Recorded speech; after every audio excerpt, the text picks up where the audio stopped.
Picture a world governed by sorcery, and standing at the top of the food chain are 13 prestigious archdemons governing the realm. But when the oldest of the 13 suddenly pass, their belongings are sold off, and a new archdemon needs to be crowned. Interestingly enough, one of the goods ends up being a gorgeous elf slave. But the question is, what secrets is this cursed elf hiding? Starting our story, we see Chasteel Lilkvist being attacked by her knight Myers. But having ripped off Myers' face, Chasteel realizes the face stealer sorcerer has robbed Myers' body, trembling in fear as she hears the face stealer teasing and taunting her.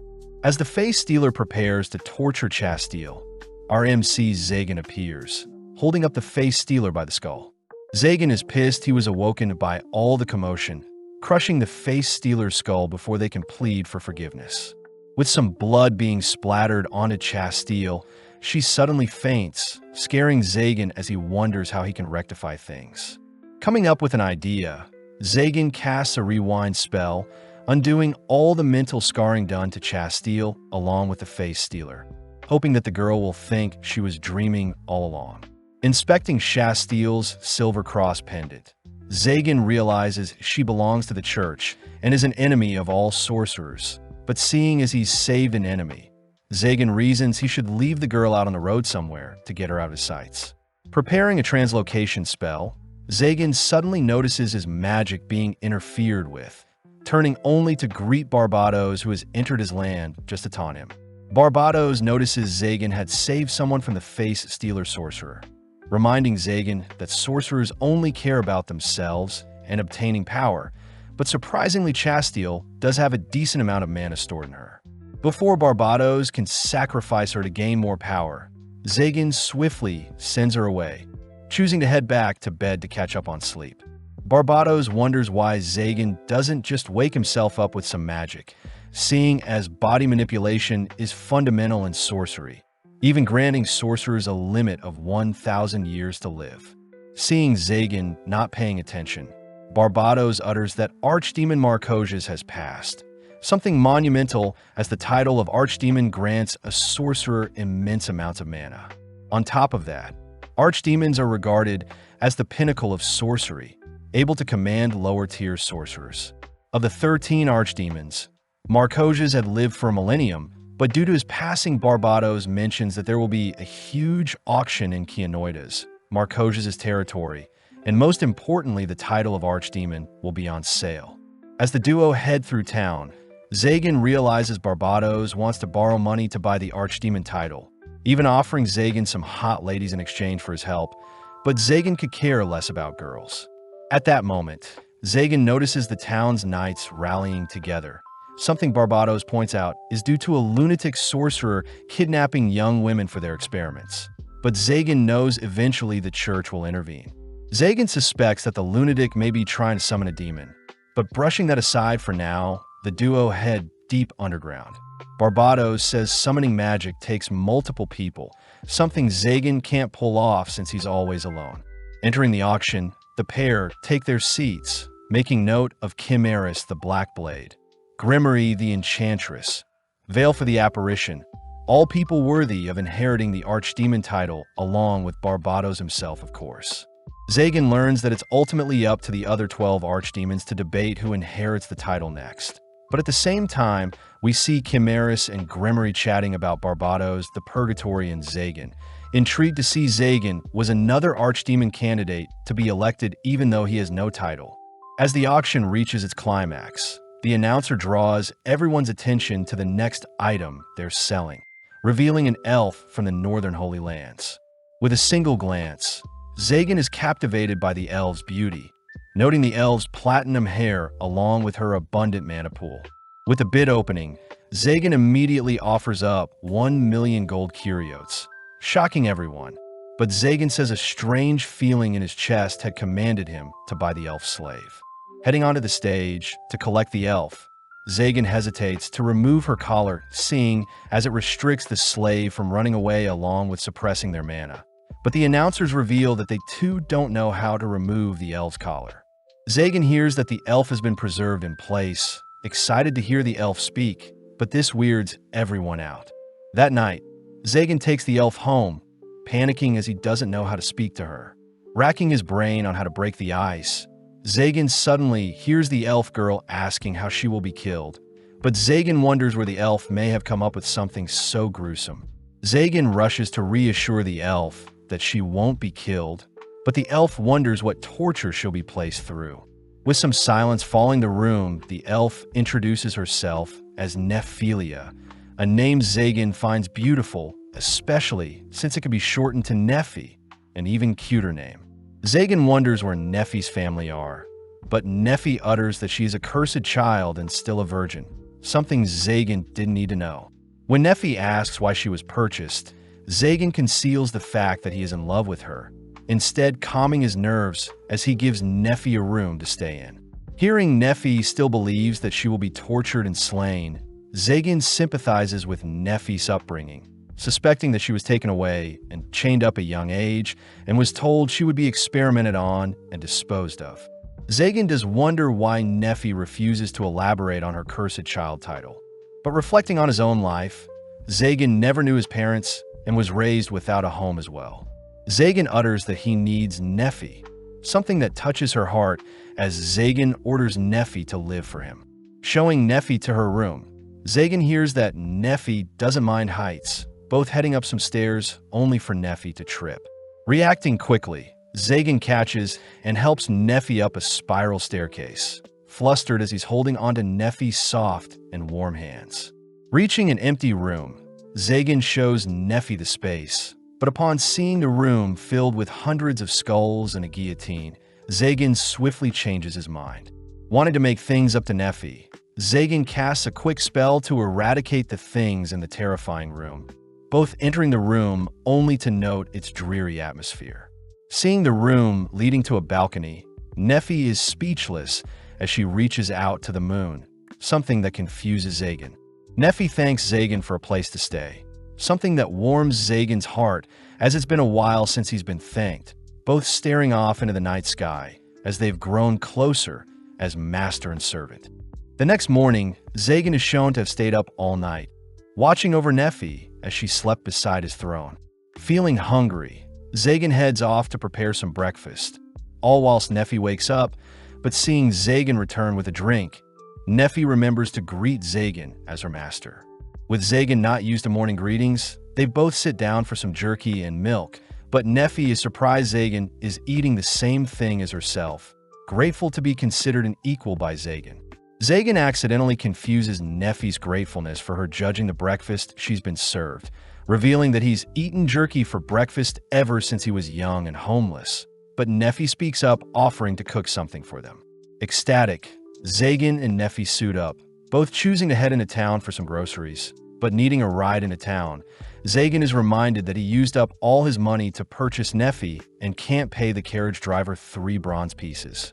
Choosing to walk to town, Zagan wonders if he can sell items in his castle to earn more cash, wondering if he should have mugged the carriage driver, but holds back fearing the Nephi would judge him. As Zagan suppresses any naughty thoughts he has of Nephi, our duo suddenly turn to see the carriage driver along with its passengers being mugged by some bandits, but Zagan hesitates to intervene. Seeing Nephi traumatized by the attack, Zagan fires off a warning shot to the bandits. But when the boss of the bandits rushes Zagan with their axe, Zagan surprises everyone when he catches the axe, shattering it only to flick away the boss. Seeing Zagan as a formidable opponent, the bandits call for their backup, all watching as a hired mage appears. The mage is impressed to see a fellow sorcerer helping others, but getting to work, the mage swiftly consumes the battlefield with a fire spell. Spotting the mage trying to sneakily cast another spell with a magic circle, Zagan counters by dispelling the fire first. But when the mage attempts to activate his magic circle, Zagan reveals that he has taken control of the magic circle, using it to fire a lightning bolt at the mage. Turning to the bandits, Zagan scares off the men, turning to reassure Nephi that everything is fine now. But Nephi is clearly speechless. Nephi is amazed at Zagan's skills, something that prompts the carriage driver along with its other passengers to ask Zagan to help protect them whilst they ride into town, offering up a bag of silver. Zagan is surprised at how well he's being treated, seeing as sorcerers are normally the bad guys, but seeing Nephi being treated so well, Zagan agrees to protect the carriage. As the duo ride on the back of the carriage, Nephi asks why Zagan would help others. But knowing he only wanted to show off to Nephi, Zagan instead utters that he had to dominate some bandit scum. Having made it to town, Zagan asks if Nephi wants anything, but seeing as Nephi is okay with using anything lying around in the castle, they set their sights on some groceries. Entering a clothing store, Manuela reluctantly greets Zagan, seeing as he's a sorcerer, but seeing as Nephi is in need of a fit, Manuela sparks up. Manuela does make note of Nephi's collar, but as Manuela drags Nephi off to get changed, she gleefully reveals a kinky outfit that makes Zagan blush. Zagan demands that Manuela give Nephi a more normal outfit, watching as the girls re-enter the changing room only to unveil a nicely suited maid outfit. Manuela says the boots have healing magic applied to them to help with exhaustion, but fearing that Manuela may give her another revealing dress, Nephi graciously accepts the maid outfit. As the duo leaves, Manuela pulls Nephi aside, whispering that Zagan really does care for her, but having visited a blacksmith, Zagan asks if Nephi's collar can be removed. Nephi is surprised at the sudden request, but Zagan reasons that the collar shows that Nephi is still Archdemon Marcosius's property, something that flusters Nephi. Taking a look at the collar, the blacksmith recognizes the collar to be ensorcelled, meaning it is trapped, and if not removed properly will take Nephi's head off. Seeing as the blacksmith isn't qualified, Zagan hears that he needs a key to unlock the collar, an item most likely still in Marcosius's manor. Thanking the blacksmith for the advice, Zagan goes to pay for the intel, but the blacksmith refuses the money, reminding Zagan that he had saved him in the past. The blacksmith utters that Zagan had protected him and his daughter from a monster once, but Zagan reasons that he must have saved the blacksmith by accident. With Zagan heading off, he is weirded out by how nice people are to him, all whilst the blacksmith thinks about how warm and approachable Zagan seems lately. Spending the rest of the day shopping for groceries, but seeing as the sun is setting, Zagan treats Nephi to some homely tavern food. Nephi reminds Zagan that she can simply run away if her collar were to be removed, but even though Zagan knows it's a possibility, he still wants to rid Nephi of the collar. Seeing Nephi staring at her food, Zagan asks what's on her mind, hearing that Nephi has never been given such luxurious food before, seeing as she was a slave from a very young age. Zagan suspects that Nephi and himself are the same, having both been born with nothing, but as Nephi reaches for a tomato with her fork, she embarrassingly fails to pick it up. Using a spoon instead, Nephi indulges in the tomato's taste, which brings a smile to Zagan's face. Funnily enough, Zagan fails to pick up a tomato with his fork as well, prompting Nephi to personally feed Zagan a tomato, both quivering quietly.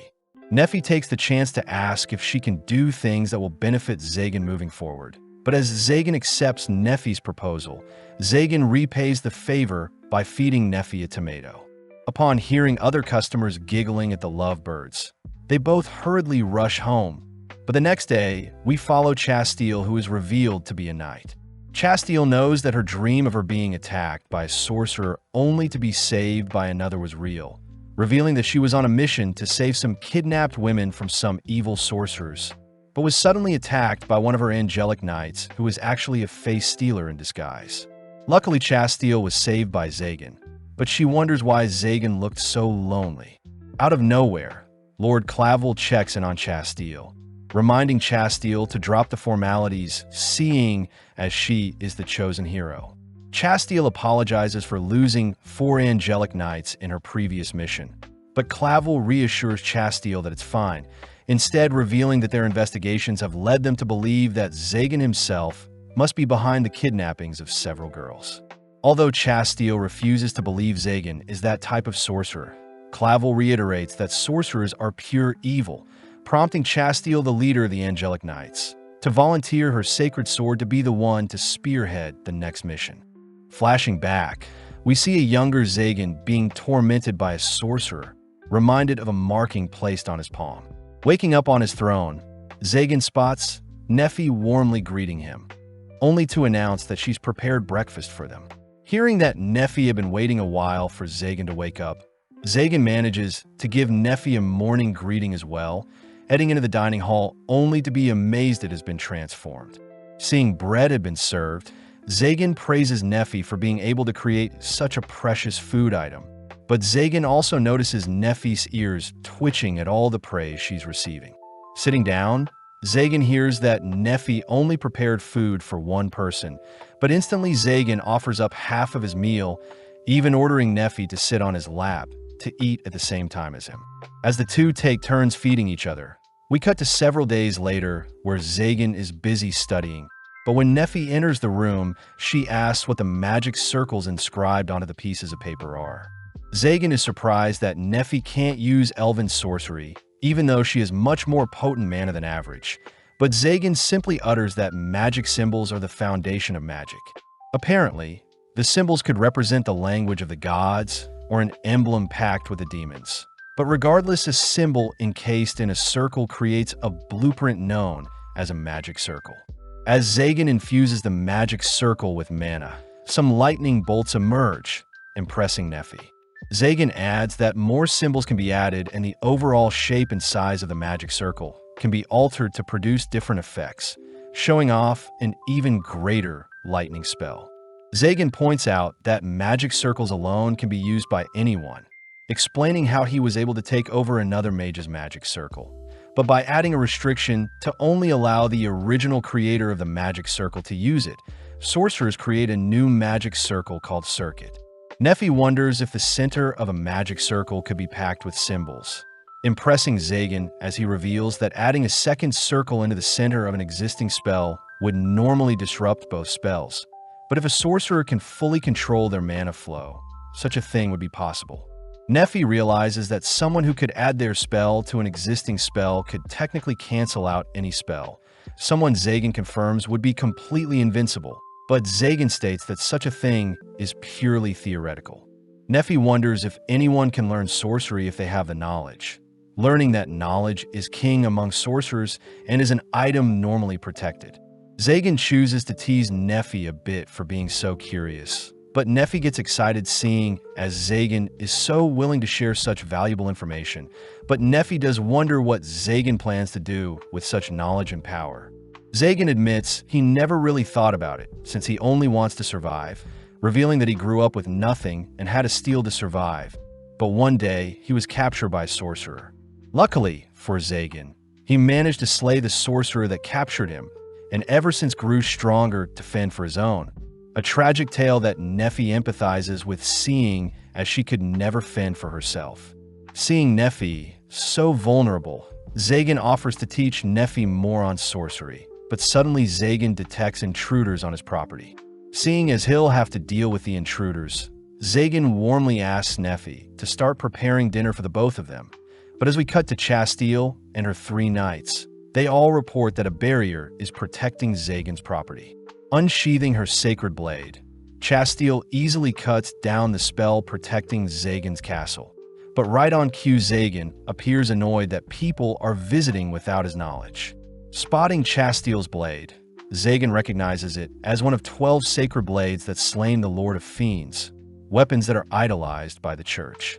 Zagan does wonder why a young girl is wielding such a powerful weapon, suddenly remembering that she was the girl he had rescued prior.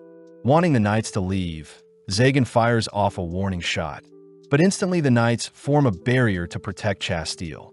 Zagan is impressed by the knights' reinforced armor, but seeing one of the knights rushing him with an axe and shield, Zagan rails the knight with a devastating fist, easily knocking out the attacker. Although Zagan gives the knights another chance to leave, a sword-wielding knight chooses to attack, but Zagan easily severs the knight's blade only to knock them out with a flick. Before Chastille can attack herself, Zagan holds one of the knights hostage, convincing Chastille to lay down her blade. Zagan reminds Chastille that he'll allow her to turn tail and run home alone, but calling Zagan's bluff, Chastille picks up her blade only to rush towards Zagan. Swiftly erecting a barrier, Zagan has his shield shattered in an instant by the sacred sword, noting how Chastille's armor is empowering her strikes. As Zagan continues to dodge Chastille's strikes, Chastille demands to know why Zagan isn't fighting back. But Zagan notes how close in age Nephi is to Chasteel, refusing to hurt such a young girl. Chasteel cries that sorcery is used to oppress others, but Zagan fires back by stating that Chasteel's armor and sword could easily be used for the same evil acts, triggering Chasteel as she slashes at Zagan, but Zagan evades only to pin down Chasteel's blade. Zagan calls out Chasteel for being a hypocrite, but even though Chasteel doesn't deny it, she forcibly pulls her blade out from Zagan's feet, only to thrust it through Zagan's barrier. Luckily, Zagan had caught the blade with his palms, but unleashing the true power of her blade, Chasteel manages to toss Zagan around, even restricting his healing with her blade. As Chasteel rushes in for the killing blow, Zagan quickly catches the blade, declaring that Chasteel must die, but surprisingly Chasteel offers to fake Zagan's death if Zagan is willing to return to being a normal human after. Zagan is surprised that an angelic knight is helping a sorcerer, but Chasteel could tell that Zagan never intended to slay her knights, plus she still needs to pay Zagan back for saving her life. Zagan knows that Chasteel will be heavily punished if the church found out about her helping a sorcerer, but before Zagan can think of something else, Nephi cries out for Zagan. Seeing as Nephi is with Zagan, one of Chasteel's knights tosses a spear at Nephi, but with no other choice, Zagan rushes to tackle Nephi out of the way, using his palm to absorb the strike. With Zagan reassuring Nephi that he's fine, a sudden cold breeze can be felt in the surrounding air, revealed to be Nephi, who unveils her powers, pissed that her master has been hurt. In mere moments, Nephi orders for hundreds of roots to bind and constrict the knights, but luckily Zagan stops her before things get out of hand. That night, Nephi patches up Zagan's wounds, relieved that Chasteel and her knights had retreated for now. When Zagan asks about the power Nephi used, Nephi states that it's not magic, refusing to elaborate further. Zagan asks if Nephi was scared, surprising Nephi as she hears Zagan isn't scared of her true powers, choosing to reveal that she is capable of mysticism. Zagan recognizes mysticism as a talent granted only to a rare breed of people that exceeds ordinary sorcery, but Nephi utters that she was only able to use it due to her cursed elf status. Nephi cries that elves with white hair shouldn't exist, nor should her powers be used, uttering that when her village was attacked, her village demanded that she protect them with her powers, but having been shunned by her village for so long, Nephi allowed herself to be captured, all whilst her village was left to fend for herself. Nephi admits that she had purposely let the people who bullied her die, but having regretted the action, Nephi had accepted the role of slave as punishment for the rest of her life. Seeing Nephi breaking down, Zagan states he would have slain the village along with the attackers himself, surprising Nephi as she still feels guilty. Zagan reminds Nephi that her cursed past is long behind her, plus her mysticism is a blessing that gives her immense strength. Zagan reminisces on a past memory when he had saved a girl, but when Zagan had asked the girl to grow stronger to fend for herself, the girl replied that she wants to remain weak and be protected. Zagan knew the girl was spoiled from birth and doesn't blame such a girl to be relying on others. But for people like Zagan and Nephi that need to grow stronger to survive, they must learn to fend for themselves. Zagan reminds Nephi that she belongs to him, and hence he'll accept her for who she is, something that hits home with Nephi as she begins breaking down into tears.